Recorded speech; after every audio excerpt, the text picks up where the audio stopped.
All right, so I've messed with you a fair amount. We're not done. Okay, but I'm going to give you a little bit of a break because I'm going to let you look at something. And what I'm going to let you look at is what happens when somebody has dementia. And I said before, it's not really about memory problems. What it's about is brain failure. And until we accept that it's not about memory problems, it's about brain failure, we keep missing the boat because we just keep thinking it's about them not remembering. But it's not. What I want to show you here is the latest technology we have, and we have a way to look at living human brains. So we're looking at people while they're still alive, and we have them lie in a machine and we take pictures of their brain. It's called PET scans. And so we're looking not at the structures of the brain, but the chemistry of the brain, okay? And so there's a guy down at UCLA who's doing a lot of this work named Gary Small. And so this is a picture, and what we have here is we have this first column, we're taking two different slices of a normal human brain, okay? And red indicates an area where there's lots of chemical activity. Yellow, pretty high amount. Light green, a little bit. The dark purple areas you see those dark purpley areas? That's where you have fluid in your brain. Those are your ventricles. It's good that you need that because it cleans your brain. That's where your cerebral spinal fluid is.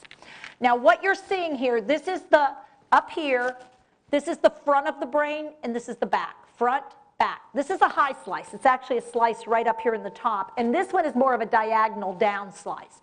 So this is the front of your brain, and this is the back of your brain. Front, back. This is the left side, and this is the right side, because the person's lying in a machine like this.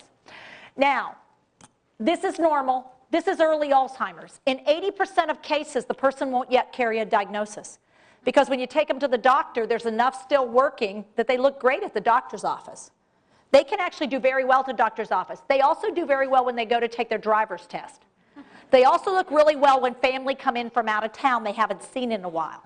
They also look really good when they go to the lawyer's office and tell them that they want the grandson who's the drug addict down in Montreal to take over the financial management of their stuff. Okay, now what's happening is when they get in those situations, the chemistry of the brain kicks up. And when your chemistry kicks up, you can look good. But the problem is you aren't good. And later on, when the people go away, everything falls apart, and they actually are worse than they were normally because they used up all the chemistry they had to show. But they weren't doing it on purpose. They did it because their brain said, this is really important, you better do good on this. And so the brain goes, okay, I can do that for a short period of time. It's not deliberate, but it's real. And so they really do behave differently when you take them out. They really do behave differently in that situation, not because they mean to, but because of the chemistry of the brain. It's just how it works. Now, I do want you to notice the difference between the left side and the right side. This is less active than this side. But look at the front of the brain. So what we're going to do is we're going to do a little brain tour. You ready? Let me show you another picture first. Okay, this is the real deal. What you're looking at here are autopsied brains. So these are real brains. These come from the University of Alabama, work done by Dr. Richard Powers. And he convinced families to donate brains after people died so we could learn. Okay, and what you're looking at, these are two men. These men were the same age when they died. They were the same size when they died. And they actually had the same measurement around their skull when they died. So what should we see? Same size brain. This gentleman died in an accident with an absolutely healthy brain. This gentleman died after living 10 years with Alzheimer's. Alzheimer's disease is not a memory problem, it's brain failure. It's actually destroying your brain. By the end of this disease, put up 3 fingers, these 3. You will only have 1/3 of your brain left. Put up 3. This is you. This is the person you're trying to help at the end of the disease. They are working with 1/3 the brain that you have. They are doing the absolute best they can do with what they have left. They aren't being ornery, they aren't being stubborn, they're not trying. They're in brain failure, just like any other organ failure. But because we can't see this, I truly think if you could see their head shrink, like their brain shrank, if their head shrank, your brain would be much more accepting because you'd be getting a visual cue. When you looked at their head, you'd go, oh my God, their head is 1/3 its original size. Of course they can't do this. The problem is that's not what happens. Their skull stays solid, but what's happening inside the skull is their brain is literally shrinking. Now, when that happens, I want to show you something. Take your brain and put it inside your skull. This is how your brain fits inside your skull. Now, take your skull and fall forward and hit the floor. What is the skull doing to your brain? Protecting it. Unless you fall really hard or really fast, this skull actually protects it. When you have dementia, late-stage dementia, pull your fist back approximately 1 inch from the skull. This is how much shrinkage there is. This is how much space there is between the front of your brain and the skull. Now, fall forward. You end up with a contra-coup head injury because what happens is the brain slams into the front of the skull and bounces to the back because what's in the space here is fluid, really thin fluid. And so a simple fall from a chair can result in a significant outcome for somebody in late-stage dementia because there's so much free play in here. And that's where it's really, really important we're paying attention to what's going on because the person with dementia is going to make mistakes. They're sitting like this. One leg is crossed over, the arms are pulled in. Why is that happening? Because the motor strip is dying and the muscles are turned on. They notice something down there to pick up, except all it is a carpet pattern. But they don't know that. They think it's a thing to be picked up. Here's the problem. What did I do? I couldn't not do it. I put my foot out to save myself. It's a protective response. They don't have that. And so they fall forward. They don't even have time to turn their faces. And so they crack right in the front. They break their nose. They break their cheek. And it happened that quick. But what if you had me sitting at a table? Would that have happened? No, why not? Because I wouldn't have seen the thing to try to pick up on the floor. Who's going to have that big picture, take a look, understand the world from my perspective? You, because I can't do it anymore. Okay? All right, so let's take a look here and let's go through the brain and let's look at different parts. Let's start off, we're not going to start off where everybody likes to start. We're going to start off here. Put your hand to the front of your brain. Now I want you to go, whoa. Whoa, say whoa. The front part of your brain tells you behave yourself. This is your frontal and your prefrontal cortex. This is the part of your brain that tells you behave yourself. This is the part that tells you, yeah, you can do that. No, you shouldn't do that. This is the part that gives you a public self and a private self. This is the part that allows you to think of the consequences before you act. This is the part that allows you to be the person you want to be. Okay, this allows you to see it from another person's perspective. This is what allows you to put up with something even though you don't like it because you know it's good for you. Okay? This is the part teenagers do not have. This is the last part of the human brain to develop. Males are slower to develop than females. Males do not develop a fully formed frontal lobe, if ever. I'm being mean. They will not develop a fully developed frontal lobe until the late 20s to early 30s. Females, early to mid 20s, fully developed. How do we know this? Guess what? They charge more for car insurance with young men. Why?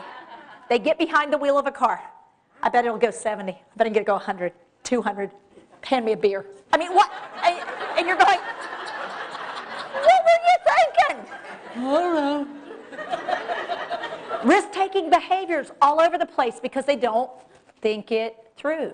Frontal lobe is what allows you to do that good decision making, to make choices, to see it from the other person's perspective. Okay? Now, take your frontal lobe off. Take it off and hold it out here. Now, take your index finger and poke at it. Deep inside your brain is a part of your brain called the amygdala. It's where all the impulses live. The impulse to have sex, the impulse to drink alcohol, the impulse to say whatever you want, do whatever you want, to have 5 cookies, even though you're diabetic. Now, what's keeping you from doing all that? The frontal lobe and the prefrontal cortex. That's what's keeping it saying, don't do that. That's bad. That's mean. Would your mother let you? No, don't do that. Now, spread your fingers apart. Starting to slip out, isn't it? Here's what happens with dementia. That's your frontal lobe. We are actually standing inside your brain, and we've sliced off, and we're looking out toward the frontal lobe. Now, I want you to notice something about that hunk of brain. 2 colors of tissue. Do you see the 2 colors? Yeah. All around the edge, the surface of the brain, you see the dark colored stuff. That's called gray matter. Those are the storage cabinets in your brain. That's where you put stuff. But in order to get it in and out and use it, you've got to have the white matter. The white matter is the wiring that hooks up the gray matter. So you have wiring that hooks up storage cabinets. So you can get things in and out, use them, put them away. Okay? Look at that. This is where you're making your choices, your decisions, holding back on what you want because of what's good for you. This is your ability to tolerate somebody doing something to you that you don't like, but you know it's for your own good. Having somebody in your house that you don't really want in your house.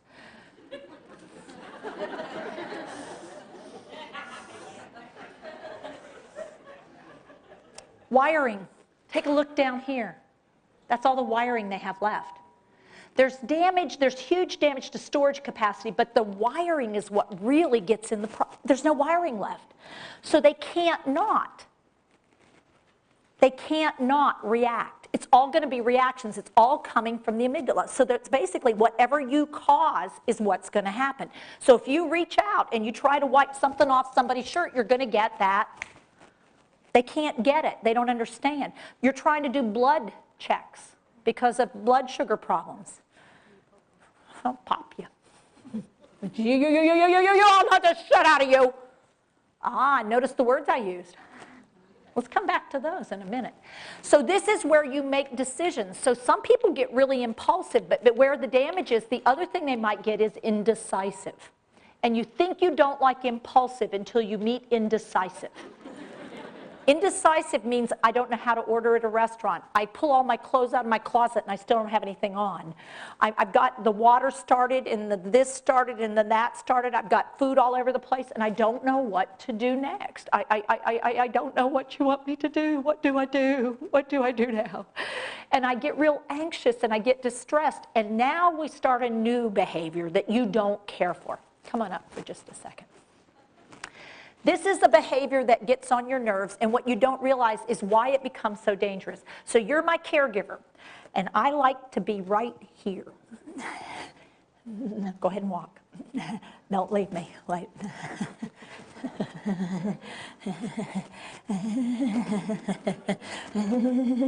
There you go. Where are we going? I have a pretty food. I like that. That's mine. Wait, don't leave me. Don't touch me. I don't want you to touch me. It's like Velcro. I am like Velcro. I am right here constantly, and I'm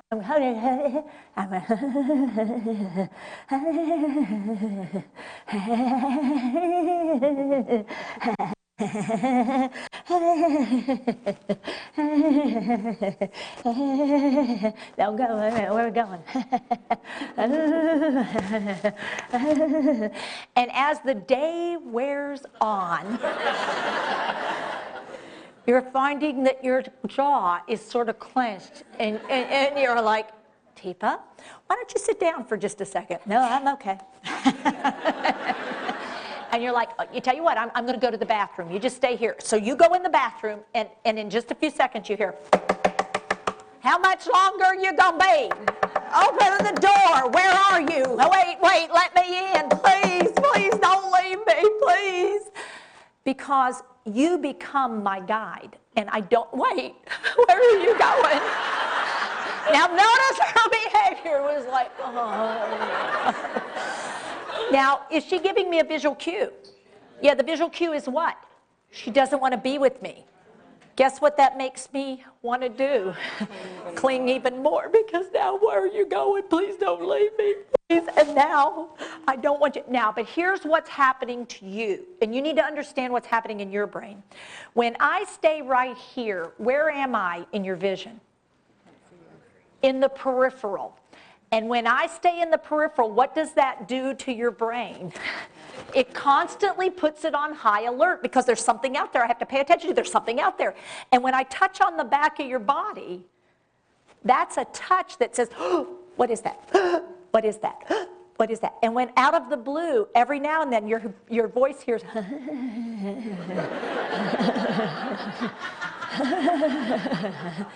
this doesn't seem like it should be much of a deal, but as the day wears on, you are worn out by me. You have reached your limit with me. And when you pull a 12-hour shift or you work a double, this is when you say, she needs drugs. You have got to do something with her. It's constant. She never shuts up. And what you don't realize is you're worn out. You're blaming me for your fatigue. But what you don't realize is where I'm at is what's causing the problem. If you get better at this, you will not feel that, because what you're able to do is keep me within your visual field, within your tactile awareness, and within your auditory awareness. And so you don't want to do that. I will slap the shit out of you. Because go ahead and do that. I want you to do that to somebody. I want you to actually take it and put it right here. Go ahead and do that to somebody and squeeze and mess around right up here on the inside of the biceps. And I want you to sort of notice how annoying that is. Our bodies are designed in a way that this is me. This is the core of me. And when you start touching up in here, you're messing with my core. And what ends up happening is I end up getting... Leaving? Shut up. You wish. Yeah, don't you wish I'd leave? No, I just don't want you to touch there, but then I keep coming back. So what you want to do is do this and then take this hand. Tell her, Suzanne, what she should do with this hand. Behind. Put it on the hip. If I don't want that, then take it and put it right here. All right. Because what you've done now is create a double barrier. It's a double barrier, isn't it? Yeah. Yeah, you can feel that distance that you can create. And now you've got me coming along with you. You know where I'm at all times. So your brain calms down. You need to learn how to hum. So you can start to get me to make sounds that you can stand instead of the ones that wear you out.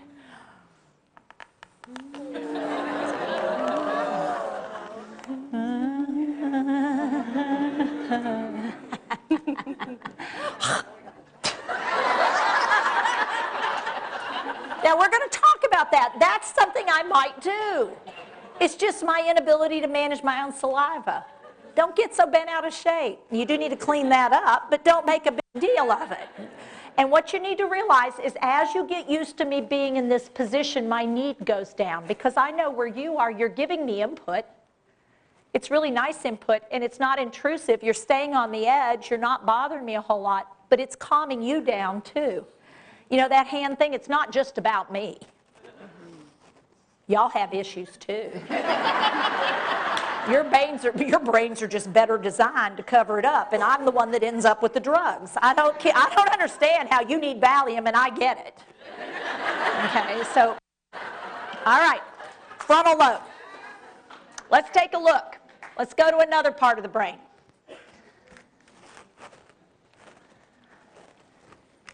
Put your hands on top of your head.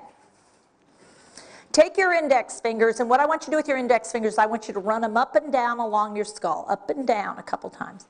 What you're tracing, you have in your brain a map of your entire body for sensation. Everything that you feel, it happens. There's a sensory end organ out here from the bottom of your feet to the top of your head, inside and out. So there's sensors on your bladder, there's sensors on your stomach, there's sensors on your heart, there's sensors on your lungs, there's sensors all inside and out. But for you to know what's happening on that sensation, it has to land on your brain. Now that's your sensory strip. Now take your fingers and run them back and forth like windshield wipers. There's tissue associated with that sensory strip that allows you to understand what you're feeling. If that's not working, you don't know what you're feeling. Now take a look at the end of this disease, and the sensory processing is so damaged. Where's the wiring? Wow.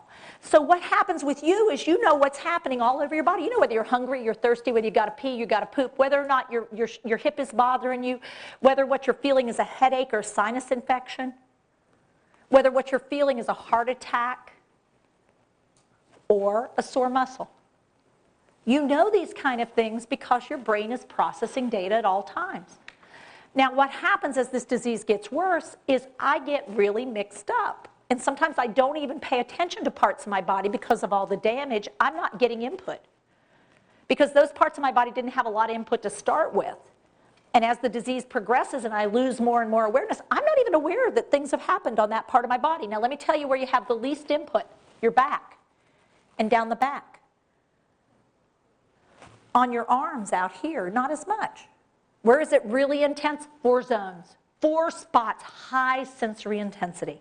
So as other parts become less and less processing, these parts become hypersensitive. You ready for the number 1 hypersensitive on your body? Lips, tongue, and mouth. Put on an oxygen mask. Go ahead and put it on. This is the most sensitive part of the human body right here. You have the most sensory end organs per square inch anywhere on your body right here. Inside on your lips, right at the tip of your tongue, right around your mouth, right at the tip of your nose right here. All of this is very, very sensitive. How many care activities take place right around here? Let's think of them. What are they? Mouth care. Yeah, brushing teeth, dentures in and out. Giving medications, taking pills. Eating, drinking, shaving. And this is where the ladies, sweetheart, promise me, if I ever get like Aunt Saint Matilda, what I want you to do, pull those hairs out. I do not want people seeing me with long face hairs right there. You know how Grandma had them? Oh, Lord, it was so awful. So I always want you to take those out, okay? Okay, so you're a good granddaughter.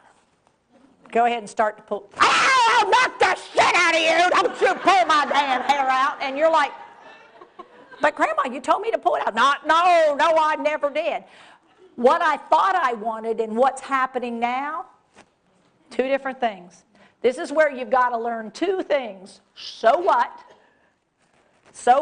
and let it go. So what, and let it go. This is where what I said I wanted and what I can stand right now might be 2 very different things. Because what I thought I wanted when I had full capacity is very different than what I can put up with right now. I don't want you pulling those hairs out. It hurts. Hurts a lot more than I thought it was going to hurt.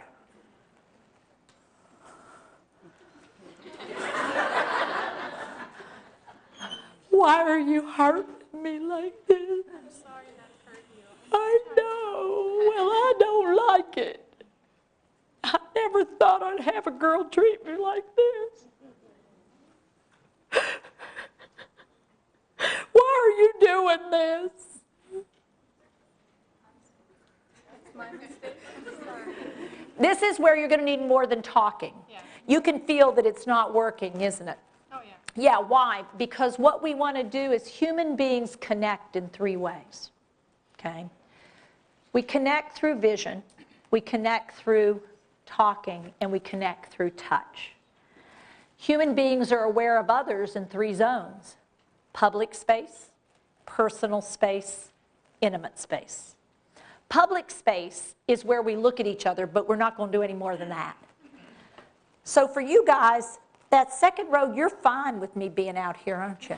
Yeah. First row, you're a little more nervous. Yeah.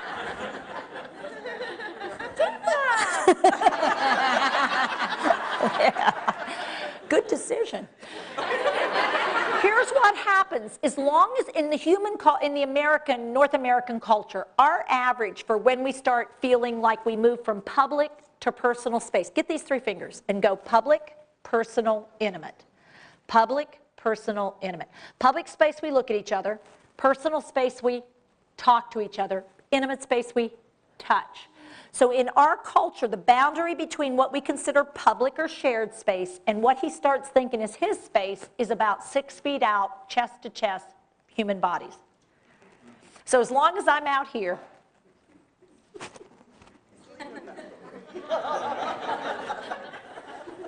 watch what happens to him as I walk up.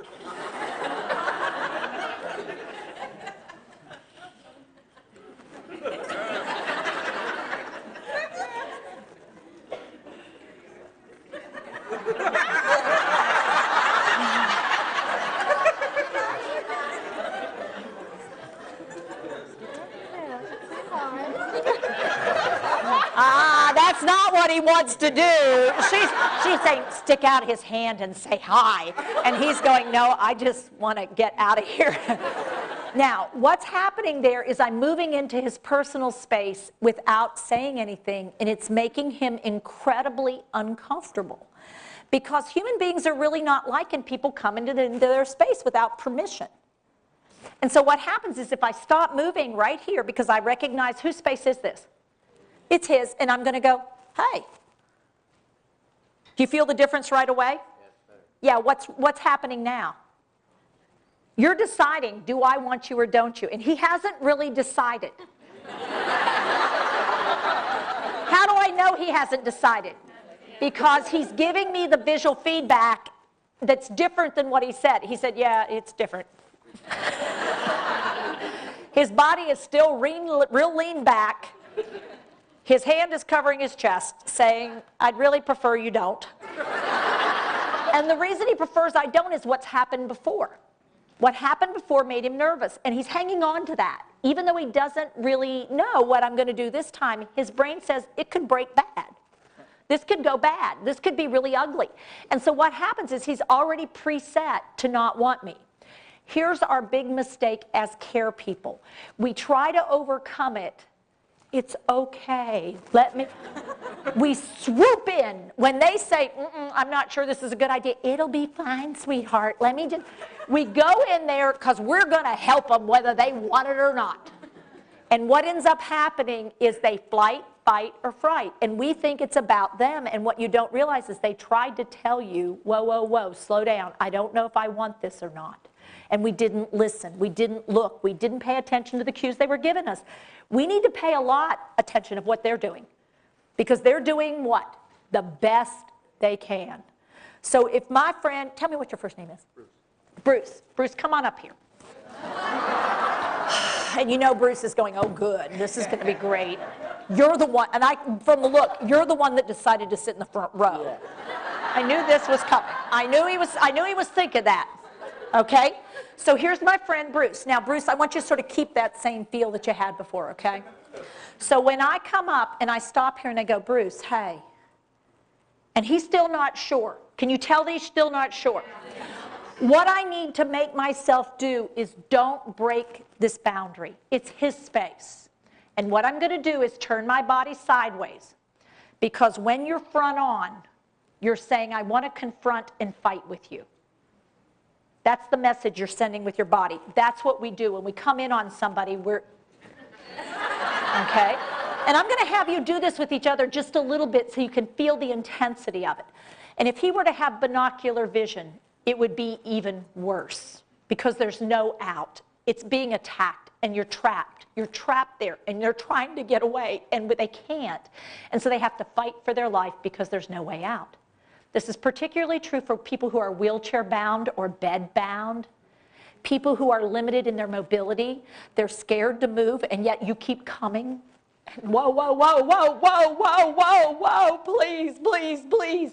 And what's our answer? Pry their hands loose. We keep doing things that they're trying to tell us, this is dangerous, please don't do that. And we don't listen. We keep saying, it's okay, sweetheart, just a minute. Let go, it's okay. I've got you. Oh, great. I'm feeling real good about that. Okay? So Bruce is nervous. Bruce, hey. Kneel down. Hey. Yeah. Making you a little uncomfortable, huh? Yeah. Can I talk to you? Sure. Can I sit here? Now notice what I'm doing. I'm respecting his space. I'm at the edge of talking space. Every time I talk, notice I'm using a visual cue. I don't just run my mouth. I make sure my visual and my verbal are coming together. Can we talk? Can I sit in the chair? Okay. Hey, I'm Teepa. Now notice, I'm still waiting until he says it's okay. I'm going to turn and sit here. From North Carolina. From? Vancouver. Yeah. You have some great mountains nearby, huh? Yeah. And the water? Yeah. You like to be outside? Yeah. You're not liking it in here, huh? Yeah. Hey, Bruce, let's go outside. Come on. Guess what? This is a man who wouldn't let me in his room, and now he's doing what? Going outside with me. Does he need drugs?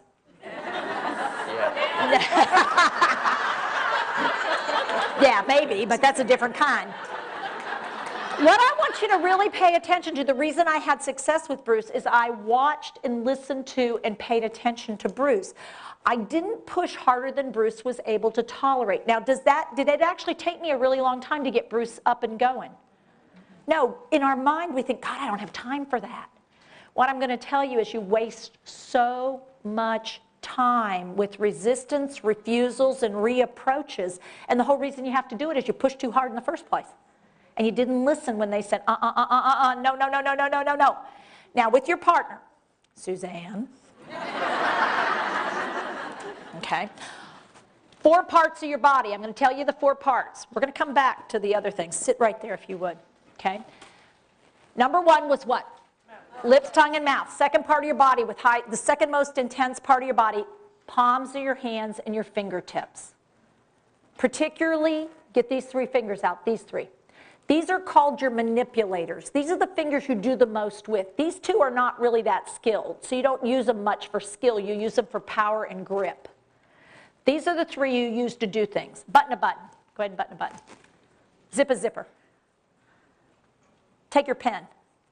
Oh, which 3 fingers? Oh, figure that out. Isn't that amazing? Remarkable. If you were to use a utensil, like a spoon, same deal. You're going to use these 3. But what these 2 do is provide stability. They give your hand the power, the strength, the flexibility. It allows it to drive a screw in with a screwdriver, to squeeze pliers, to hammer with a hammer. That's where this comes in handy. It's the hold side. This is the skill side. Skill, hold, power. What we want to recognize when somebody has dementia is that this is real sensitive. And so what you're going to start seeing people want to do is explore things. Yeah, you got a hair, look at here. Oh yeah, look at here, you got that. And what they will start often doing is carrying stuff around in the little finger side that they're all about. And notice what I'm doing here. I've got it there, and then I do more with it. Yeah, you got it here, look at here. There you got it. Good job. She is getting so good at this because what she realized is once I had it here and I wanted to explore it, let me have it. Let it go. It's not something she needs right now. She needs to let go of this because I noticed it. You got a hit, I gotta get that. Yeah. So fingers. Now what does this mean? If these are less sensitive than these 3, when you have to do blood sugar checks, maybe you should start thinking about using this side rather than these 3. Because these 3 are more sensitive. They have a lot more, ow, ow, ow, ow, ow, ow. And actually, I can move them better, too. So what you want to think about, if I had to do a finger check on her, a finger stick on her, or let's say I had to take a blood pressure. If I do this with this hand and I do this with this hand, I could put the cuff on, and if need be, I can do this cuff and I can actually pump out here and I can check her blood pressure. And what I'm actually doing is blocking the elbow, giving her input in her hand, giving her input in her hand over here, letting her hold on to me, and I can take a blood pressure, which is real different than if I'm trying to do this. Where was that real sensitive? Okay, and what we don't realize is we get them all stirred up with trying to do things like squeeze, squeeze, squeeze, squeeze, squeeze, ow! And if instead we were doing this. Now the 3rd most sensitive part of your body, soles of your feet and your toes, the toes. So guess what sometimes I don't want on? Shoes. And I don't like cold tiles. And I don't like the podiatrist. I'll knock the shit out of him if I get a chance. Because what he's doing is he's messing with a real intense part of my foot. If you want to help a podiatrist do something, what you want to do is actually prop their foot on your foot and push through the sole of the foot. Because if I stabilize here and then somebody were to mess with the toes, it's lost less intense if I'm putting pressure down and through the heel. Come and mess with her toes real quick, somebody. Okay. If I do this, and let me have your other hand. Yeah. Gonna take a sentimental journey. Now, let me take all this away. Now, just do her foot. Oh, back up. Okay, so do you see the difference? Two of us, but how we use the two of us. So what I was able to do is put deep pressure and allow her to tolerate, and I had her hand at the same time. So she's going to warn me, that's enough. Notice I am to the side. The reason I want to be to the side, if she kicks, which way is she kicking? To the front. So what I'm going to do is be over here to the side. I'm pushing down on the knee, giving her something to push against, and she can tolerate the foot care a lot more. Particularly when I'm doing this and we're singing or we're humming or we're doing something, maybe give her some gum to chew. Why? To occupy this sensory input. I'm giving her more sensation in the key zones because she's having something done she doesn't like. Let's talk about if you had to do the blood stick now. What you could do is I can do this, and I can pump, and somebody could come on this side and draw blood, and she's not nearly going to be as upset about it. And I can actually, if I know it's going to hurt, right before it's going to hurt, I'm going to go, ow, ow, it's okay. Watch how she copied me. There you go. Okay, we're done. We're done. But notice what I'm doing. Down, out, across. I've actually got her arm blocked with my arm, and I'm pushing down and across. I'm giving a lot of input, sensory input to the palms of the hands. This is going to be less sensitive, and if they have to do a sugar check, a blood sugar check, and they're doing it out here, it's not. If they have to clean fingernails because of the stool under the fingernails, if they have to clip, if they have to trim, if they have to do something here, it is much easier to do that if I am here and we are engaged. This is hard. I know. We're almost done. We're almost done. Okay. Yeah, you did it. Oh, you did it. Good job. Good job. All right. Come on, let's get out of here. Okay. Okay, so try this handhold. I want you to try this handhold with somebody next to you. And what I want you to do is, this elbow goes behind. Turn toward me. Ooh, that's good. Wow. Turn toward me. Wow. Fantastic. Okay, now what's happening? Get your elbow behind their elbow. I want you to feel the amazing control you have over their body position. All I have to do is straighten my elbow, and I actually turn her body away from me. I can walk like this, absolutely relaxed. She's starting to turn into me. She's starting to fuss. I just block, and I turn away. She's walking forward, and I'm going back. She's less risk it falls. There you go. Good, cool. Let's go this way. Come on. Now, here's what else I want you to see with this. Here we are in this position. Hand under hand. This one's good, this one's not. You were good. Stay right there. Go right here. There you go. Then there. There you go. Now you got it. Now are you the helper? I'm the caregiver. You're demented. Switch under. There you go. Okay, now, everybody sit. Let me show you something. Oops, excuse me. There you go. Let me show you something. Late in the disease, we have folks who have a hard time sitting down. Why do they have a hard time sitting down? Because of how you've tried to sit them down, and because sitting down is blind. They're sitting blind. They don't see where they're going, because sitting down means I'm moving backward. And what did I tell you about their awareness back there? Not as good. And I have monocular vision. You try to sit me down like you normally do. Okay, here I am. I'm walking around. Just try to sit me down like you would normally try to sit me down. And you go down, down, down, down. And you go down, down, down, down, down, down, down. And you go down, down, down, down, down. And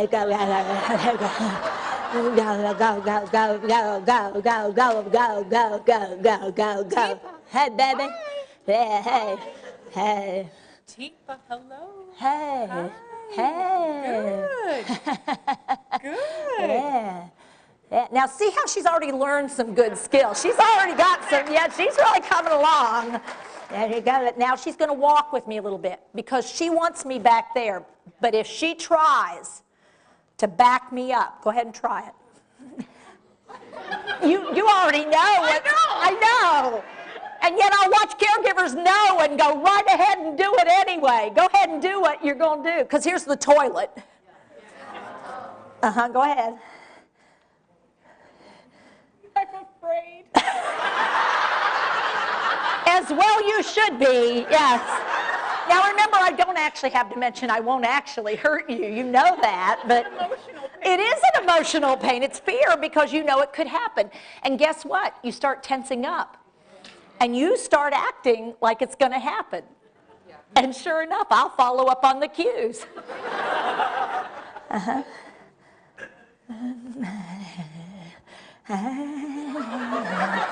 Now you stand here long enough, I've already peed all over the floor, so now you're going to have to deal with that.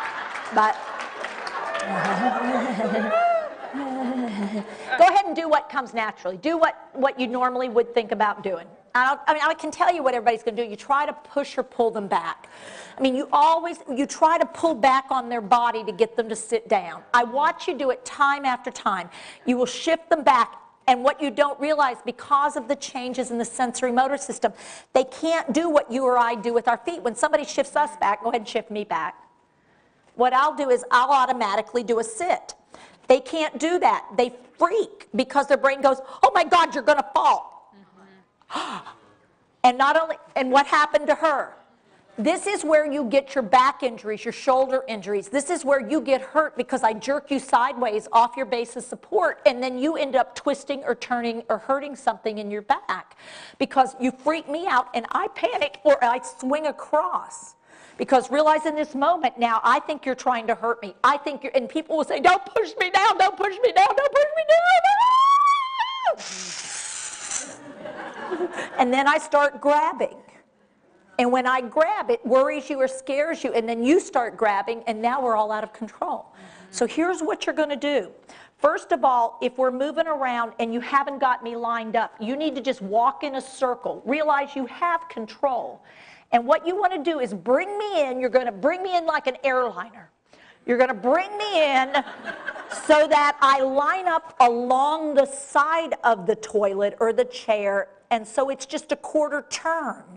What you don't want to do is bring me in like this and expect me to turn around. Because what's going to happen is when I turn around, I leave.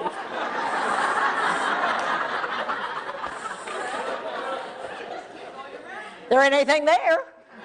Because as soon as I loose it, it's gone. I mean, when I can't see it, it's gone. When you do this, here's what you have to watch out for. You have to be ready for the sit. Because when I see that chair and I'm tired, I want to sit. But what you don't want me to do is sit right now. And so use your body. There you go. Turn. Say the word turn. Turn. Turn. Now the turn comes through my arm, not through you pulling and twisting on my body. Turn the arm out and the body will follow. The arm is the rudder. It guides the ship. You turn my arm, it doesn't freak me out. You try to turn my hips. I'm going to have you try this with the other. What I want you to do is try it so you can feel the difference between trying to turn somebody's hips when their feet aren't turning because they don't know what you're trying to do. They don't get this business. You get it. They don't get it. They're standing there and you're trying to twist their hips and they're going, whoa, whoa, whoa, grab, grab, grab, grab, grab. Freak. And what happens if somebody gets hurt? You. Okay? So what you want to do is turn my arm. And as you turn my arm, my feet will turn around. Now, here's what you have to understand. In order to sit down, the first step in sitting down is leaning forward. You need me to lean forward. When I lean forward, my butt goes out. Here's what I'll hear you say time and time again. Reach back for the chair. Mm-hmm. And I reach back, and it knocks me off balance, and I smack you because you're trying to hurt me. What you want to say is, Teepa, lean forward, and you take this hand and you drop it down. Now, for the first time, oh my God, there's a chair. Oh, thank God, I've been so tired. But what you do is you try to get me to sit down like this. And I don't know, no, quit, what are you doing? And then as soon as you get me down, I bounce right back up. No, no, no, no, no, no, no, no, no, no, no, no, no, no, go on, you get out. Bitch.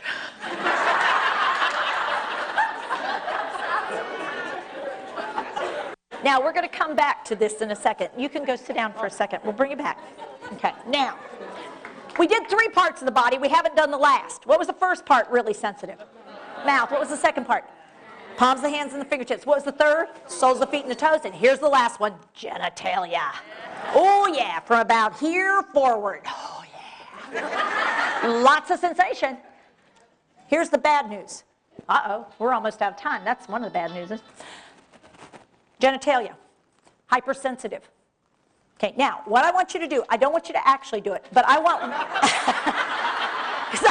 I'm pretty sure British Columbia is not going to be happy with really doing this. Suzanne, come sit up here. Now, I want you to notice how every one of you is going, I'm not doing that. Pretty instinctive, isn't it? Yeah, come on up here. Yeah. Unless you're going, I'm so glad they picked her, okay? Here's what I want you to realize. We're pretty much hardwired to protect this, okay? So what I'm, so go ahead and spread your legs apart. Okay, now close your eyes. Okay, now you're asleep in the bed, and I'm your caregiver. And I don't really want to wake you up, but I've got to find out if your brief is wet or if the incontinence stuff is wet. If you've been incontinent, so I know I need to change it because I don't want your skin to break down. So the lights are off. It's dark. You're in your bed.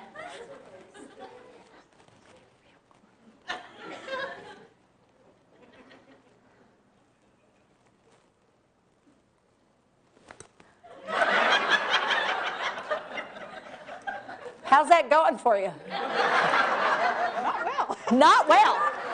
And this is where, in our effort to be good, we cause trouble, because if you were in your bed at night, if you are the one with dementia, go ahead and close your eyes.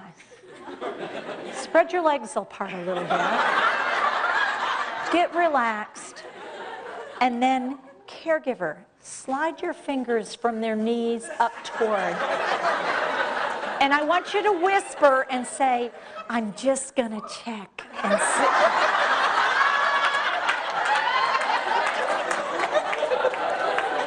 All right?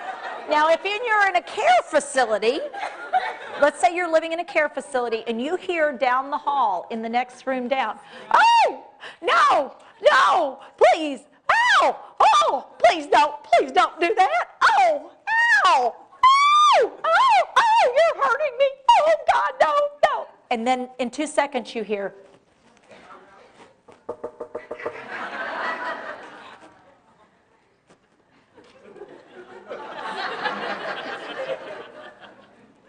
and now, And because I'm scared of her, come on, it's going to take two of us. Now, what is your reaction as soon as I said it's going to take two of us? She's going to fight for her life. She's going to be biting and scratching and pinching, and she's going to do everything she can because she thinks we're there to hurt her. On the other hand, if we come into the room, go ahead and close your eyes. Now notice, this is going to take a while to overcome because people have done stuff for a while. We don't come in tabula rasa. We don't come in with a blank slate. People have a history. I'm going to also tell you with bathing issues and toileting issues, frequently people who fight a lot have a history. And one of the histories is physical abuse or sexual abuse. And a lot of the elders we're now working with don't talk about those things. They never reported those things. Nobody ever knew those things because back when they were young, if you were raped, it's because you did something. If you were sexually abused, we didn't talk about that. That's not okay. That was just what it was. And so what happens, people come into this with a history we don't know. We don't know what their history is. And if they lose their words, they can't tell us what their history is. And we don't know. So we need to treat each person as though there could be a history there. And I certainly don't want to stir that up. So what's going to happen? No response to the knock. She's still asleep. Suzanne. Suzanne. Hey, it's Teepa. Hey. Yeah, you were sleeping. Yeah, getting some shut-eye, huh? I'm just going to check. I want you to see, do you need to go to the bathroom? Let's check. I want you to check. Notice, it's my hand with her hand. Let's see. Are you wet? Ooh, little bit. Okay, tell you what, I'm going to help you get cleaned up a little bit, okay? First, turn the temperature in the room up. Why? Because if I pull these covers off and she's been nice and warm and comfortable, is she going to cooperate with me? No, why should she? She was nice and comfortable and I've made her uncomfortable. What I want to do is go get a towel or an extra blanket and lay it over her upper body as we're doing things so that she stays nice and warm. If she stays nice and warm, she's going to be a lot more comfortable. If I'm going to be here for long, I'm going to start making sure I have a chair or a stool at bedside because what I don't want to do is lean into her intimate space. I want to respect that intimate space. Now, what is intimate space? Intimate space is what your arms can reach. Do this with your arms. Oh, I want y'all to notice something. You're in each other's intimate space. You're not liking it a whole lot. The reason you've been able to tolerate it all afternoon, you've been watching me. But I'm also going to tell you, some of you stole space. You got your elbows out there. Some of you are sitting like this. Some of you took the end seats because you get more space. Some of you are spending a lot of time doing this. Some of you are hoping that people will not notice and you put stuff in the chair next to you so no one would sit there. Okay. Human beings have a variety of ways to try to defend their intimate space. What happens when people have dementia is we invade their intimate space with great regularity. Not only do we put our hands in there, we put our faces in there. Never stick your face in somebody's intimate space unless you want to get hit or kissed. Because when we're intimate, we're intimate. And if somebody doesn't like you in their intimate space, they're going to do something to you. And if they do like you, you're going to get more than you bargained for. Okay? Here's my rule about being in intimate space. If I'm going to be in intimate space, what I want to make sure of is that her hand is always part of the action. Because if her hand is with my hand, she will let me know whether what I am doing is okay with her without hurting me. Because she can let me know, okay, that wasn't okay. I want you to wipe right here. There you go, you got it. Good. Now, hand under hand. We're going to have to hurry because we're just about out of time here. To the side of the person. Remember when I had you have the person with their eyes closed? And you did this, and you did this, and you did this, and they didn't like that? I want you to change things a little bit. I want you first of all to have hand under hand. So try that. Get hand under hand. Now the person, right to right or left to left. You have to use right to right or left to left. Now what I want you to do is get them to look at you. Now what I'm going to have you do is signal with visual cues on you what you're going to do. So Suzanne. So I signal on me and then gesture to her. Right there. Okay. Good. And in the early to mid stages, they can actually pick up on the cue and do it themselves. They don't need us to physically do it. What they needed us to do is help them realize something needed to be done.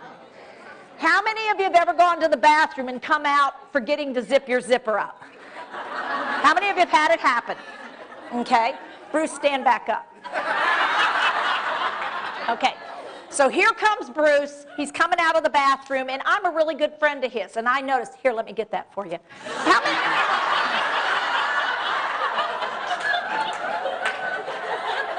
many of you would be shocked and appalled if a real good friend of yours would come up to you as you came out of the bathroom and said, here, let me get that for you? Is that what you would expect from a really good friend? Now, what would you expect from a really good friend? Hey, Bruce, XYZ. Got it? Because the reason Bruce didn't zip his zippers wasn't because he didn't have the fine motor control to zip his zipper. It was because he lost track of zipping his zipper in amongst everything else he was doing. In other words, his frontal lobe was otherwise engaged.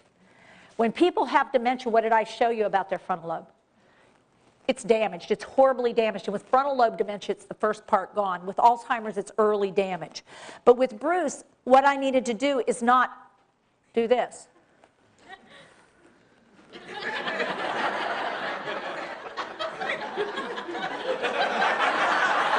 Because just with visual cues alone, I'm telling Bruce, I'm going to go for your groin. Now, how many of you walk in going, oh, he's wet. Here, you're wet. Here, let's get, and what we do is we focus on what's wrong. Don't do it. You need to go in, hey, Bruce, how you doing, sir? Not bad, yeah. Not good either, huh? Yeah, that other caregiver was here a little bit earlier, wasn't she? Hate when she comes by. It makes life really hard. Listen, for something to drink? Come on, let's go get some. Oh, look at your glasses. I like those. Very nice. Come on this way. Let me show you what we're going to get. Yeah, there we go. Now, here's what I'm doing with Bruce. We're walking here, and what I'm going to do is put my hand on his shoulder here. Because what I want him to know is I want him to know where I'm at.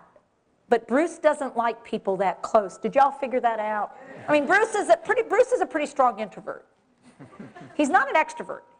He's not all about, oh, it's so good to see you. I like your beard. You look great. Oh, those are nice glasses. Boy, this is a good-looking outfit. Boy, I really do like that. That's not Bruce. Bruce is not about bothering people with touch and stuff. He's not invading anybody's space. He wants his own. So what I need to do, if he were the person I was working with, I need to pick up on the cues that he's a strong introvert. Space is really important to him. He doesn't like to be messed with. He doesn't like me running my mouth so much. He likes me respecting his space and giving him a little time and being a little quiet, and letting him think about what's going on. Huh. He wants to be the one that decides, what are we going to do? What are we not going to do? And he really likes this, ooh, don't go over there. He likes this extra space. He likes me to be sort of about like this with him. Huh. That's a lot better for you. Yeah. Tell you what, we're going to go over here. Okay? All right. Yeah. Ooh, Bruce, hang on a second. Right there. Here you go. You do it. Mm-hmm. You got it. Perfect. Have a seat. Did I get him to zip his zipper? Was it a trauma and a drama? Does he need drugs?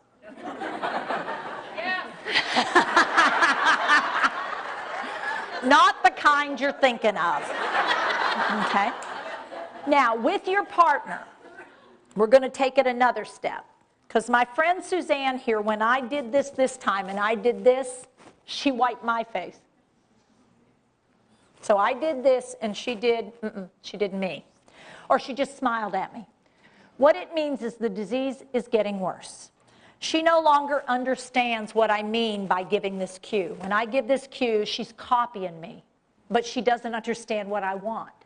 So what I'm going to do is a little different. I'm going to do this, And then I'm going to take my hand with her hand to her face.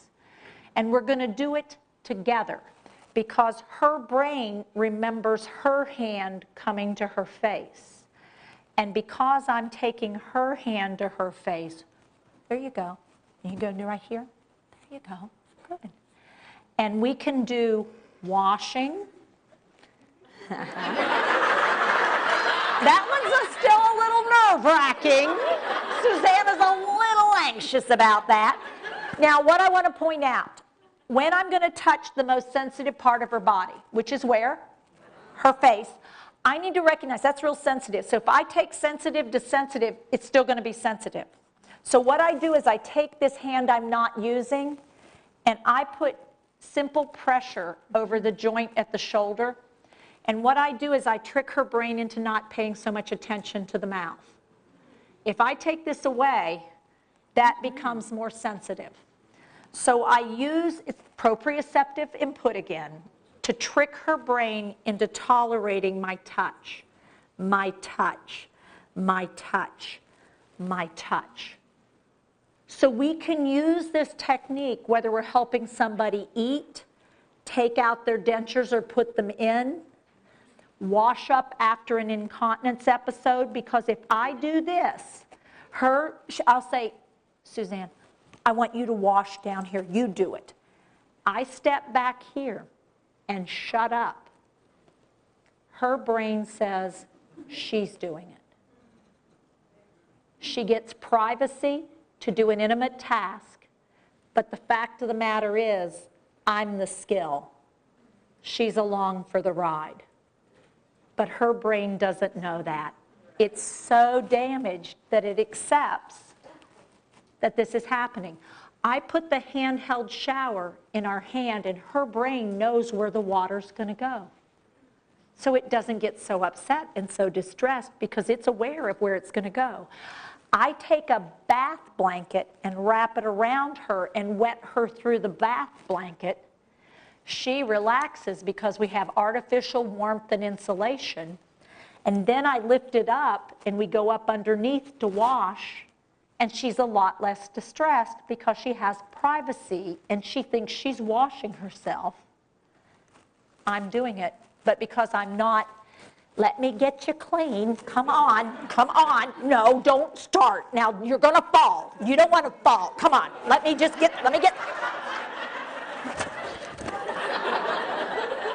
And we blame her for our mistakes.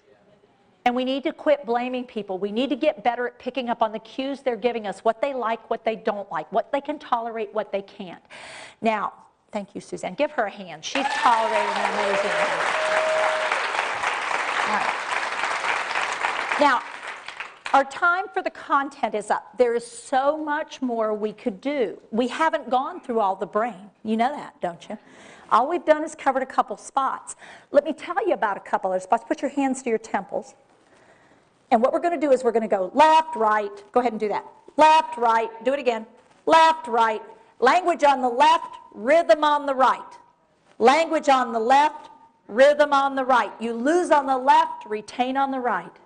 You lose on the left, retain on the right. That green circle is your left temporal lobe. That's where your language is. Vocabulary, comprehension, speech production. See it? White matter, gray matter? That's all that's left. Over on the right, the blue circle. Ready? Automatic social chit-chat, the rhythm of speech, music and rhythm, and forbidden words. Look down in the blue circle, white matter, gray matter, damaged but present. And so what we have is, well, I'm never in that something. Hey, sweetheart, good to see you. Well, in that, well, no, thank you, I'm fine. Well, that'll be fine. Well, hey, aren't you sweet? Oh, nice boobies. Oh, wow. I like those. Yeah. Now, where did the boobies come from? Boobies came from that fourth thing, which was expletives, which are swear words, sex talk, racial slur, ugly words. Your forbidden word section. You start building it somewhere between the ages of 2 and 7. You come home from somewhere with a special word and you say to your mom, hey mom, shit. And your mother goes, what? And you go, shit? And your mother goes, ma'am, we don't use that. I never want to hear you say that again. So you pull it out of regular vocabulary, which is where you initially stuck it, and you look at it and you go, wow, what a word. Man, that got a reaction. Better not say that in front of mom again. That got quite a reaction, but let me hold on to it. So you move it over into the forbidden word section so you won't use it in front of mom, but wow, what a word. Now here's where they come in real handy. So swear words, sex talk, racial slur, ugly words. That's what they are. Now here's what happens. Later in life, as you're developing your frontal lobe, okay, and you don't use those things out in public. However, you're in a parking lot all by yourself. You slam your fingers in a car door. 9 out of 10 of you will do this. Shit. And there's a little shit dance that goes with it. There's a little, you fling your fingers and you do the little dance when you say the word. Now, they've done research on this word. Those words are interesting words because what they do, as soon as you say them, you do 2 things. Your brain does 2 things. Number 1, it drops cortisol level. Cortisol is a negative stress hormone. And so all of a sudden, what happens to your stress level with that word? Drop down. And it causes your brains to release endorphins. Pain reliever. Stress reduction, pain relief. That's why you do shit and do a little dance.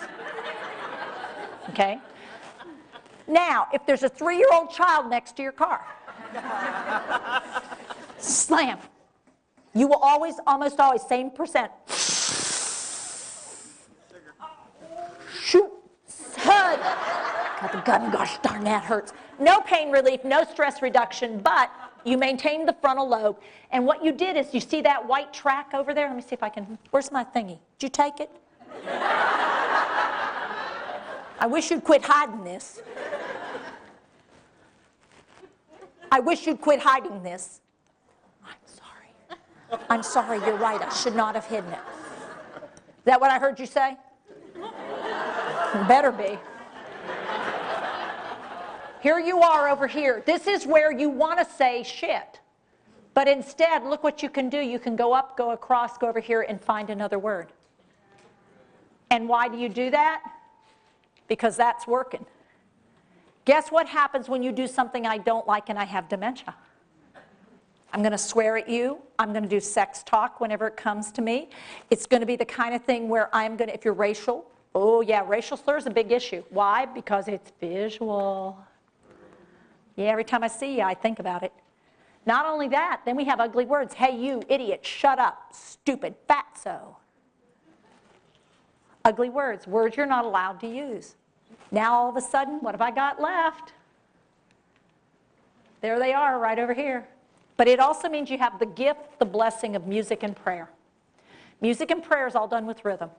They can sing all familiar songs from childhood, adolescence, and young adulthood. That's the gift and that's the blessing. They can pray. You got to find out what their prayers were. They can remember things from their faith base. And you can bring that up. You just have to be aware. They are going to say things they would never have said, not because they mean to, but because that's what's left. You also have to pick up on the rhythm of your speech. That gets you in trouble. Okay, let me show you how it gets you in trouble. Let me see, who haven't I messed with? Look how they're all not making eye contact now. See, this is how you try to avoid me. Hi, you all right? Yeah, hey, listen, okay? Yeah, okay, well, all right? Okay. You go ahead? Yes. Yeah, well, come on here. Yeah, you understand what you, right? Yeah? Yeah, you're fine with that? Okay. Yeah, yeah. Yeah, you go ahead. Okay, now, okay? All right, now what we're going to do, okay? Right. Right, all right? Okay. Yeah, okay, well, hang on. Okay, now, yeah, are you ready? Yep. Okay, what are you doing? Now, I want to point out, what I said to her over there is, okay, it's time for your shower, okay? And I nodded my head, yes, and what did she say? Yeah, and I said, now you understand I'm going to take all your clothes off, right? And what did I do? Nodded my head, yes, and what did she say? Yes. Yes. And then I said, okay, so come with me. Now I gave her a really good visual cue, and what did she do? She got up. And then on the way up here, I said, now you understand what I'm going to do, right? And you said? Yes. Yes, because what she's picking up on is the rhythm of a question. She knows I've asked her a question, and I cheated. I showed her the answer I wanted. I think she understood my question. She never did. What she was doing is using the rhythm of my voice. She knew she was supposed to answer. And what she also did is watch my face and my head to know what the right answer was. So I tricked her. And I got her up here and I said, now you understand I'm going to take your clothes off, right? And she said, yes. And I said, now I'm going to start by taking off your pants, okay? And then I got this thing out of the way and I said, are you ready? And she said, yes. And then when I went to do it,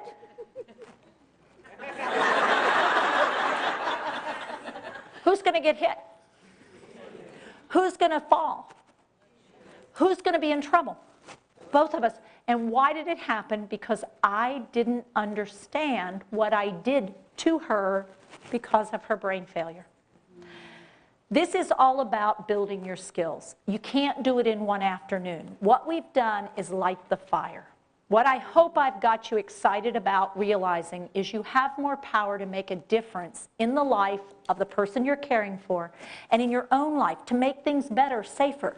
It's going to work a whole lot better. Tell me what your first name is. Verena. Verena, hi. Hi. Hey. Hi. Hey, Verena. Wash up. Okay. Okay. Okay. You do your shirt. Okay, let's start. Good. Now, is it slower? But am I getting hurt? Is she getting hurt? Does she understand what I'm asking her to do? We need to get better at realizing it's doing with, not doing to. That's what makes a difference. I want to thank you all for being here today and enjoying and loving what you do, but also realizing you need more to do what you do. Thank you for coming here, and thank you all for sponsoring.